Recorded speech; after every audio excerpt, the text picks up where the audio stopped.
జై గణేష. గణేష, నువ్వు వచ్చేసావు కదా, మాకు ఆ వరదలు తగ్గించి మాకు ఈ గల్ఫ్లో ఉండే వాళ్ళకి అందరికి ఒక కారు ఇచ్చేసిపో గణేష. ఒక కారు ఇచ్చేసిపో, మేము ఆఫీగా ఉండగలుగుతాం గణేష. జై గణేష.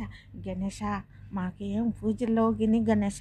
ఇదిగో మంత్రం చెప్తున్నా వినుకొని నాకు కారు ఇచ్చేసిపో. మా గల్ఫ్లో ఉన్న వాళ్ళకి అందరికి కారు ఇచ్చేసిపో గణేష. ఇప్పుడు చెప్తున్నా మంత్రము. ఓం గం గణపతాయ నమః. ఓం గం గణపతాయ నమః. ఓం గం గణపతాయ నమః. ఓం గం గణపతాయ నమః. ఓం గం గణపతాయ నమః. ఓం గం గణపతాయ నమః. ఓం గం గణపతాయ నమః. ఓం గం గణపతాయ నమః. ఓం గం గణపతాయ నమః. సరే, విన్నావు కదా గణేష, ఇంతకంటే ఏం చేయలేం గణేష. నా బుజ్జి గణేష, నా ముద్దులు గణేష, చోరీ గణేష.